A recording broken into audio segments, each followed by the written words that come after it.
Well, it's been a while since my last video, and I apologize for that. Had some things going on, but I have been busy again. I've got 4 or 5 guitars in the works. The one that I've really been focusing on right now, though, was sort of a theme guitar. I just wanted it to be a retro, old, just distressed, beat-up guitar from the distant, you know, maybe the 20s or something like that. And so what I started with was a brand new box just like this, identical to this one. Took some solvent and a scraper and got rid of all the paper. Not too difficult to do that, and then you're left with the just bare wood. And so it was brand new wood. And so then the effect that I achieved here was this, and I'm really happy with the results of this. Just looks old, it looks beat up, it's just been, you know, who knows what's been stored in it. The way that I did that was I just used some shoe polish. Distressed it first with a hammer, cut in crevices, beat it with a bolt here and there.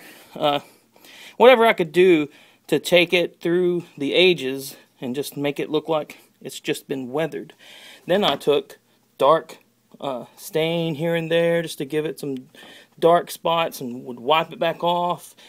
Took the shoe polish, black shoe polish, just comes in a tin like that, and just caked it in and rubbed it everywhere, and then would wipe it all back off again, and that would just leave the darkness inside some of the crevices. And the stain itself, the shoe polish itself, acts as a pretty neat wood stain itself.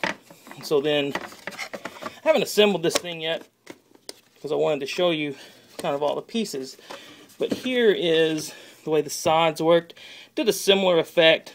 I think that looks pretty old. I like mainly the dark shoe polish and just some dark stain and all that. And I actually put a little layer of True Oil on it also to give it that, you know, kind of a gloss effect that you see there. And it helps seal in all the shoe polish and things like that I've put on it. As far as the neck, I've tried to be as just retro as I could, using things that I think the person a long time ago would have had to use, the screws for the fret markers and things like that. I didn't do a scarf joint. I just rounded it down thinner like that, put in intentional blemishes all over. Rounded the back of the neck very little.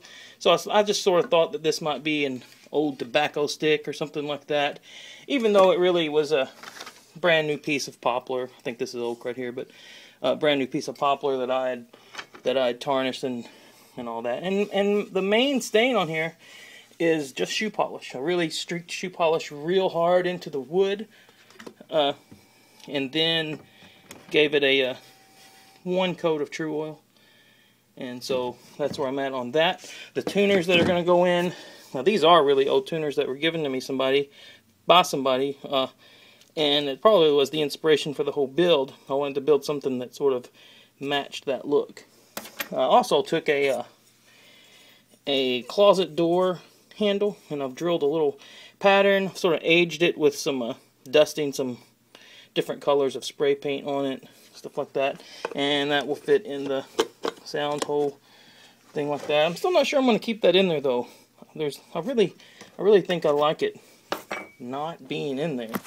I like seeing that big hole, and I get to see those fractures and things like that in there. And then finally, I have just some wooden pins. I think they're actually door hinge pins. There's the top of it. I just cut it in two. That's going to be the nut, and then this will sit on here as the bridge.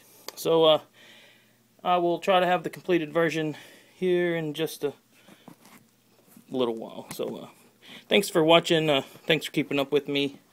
See you soon.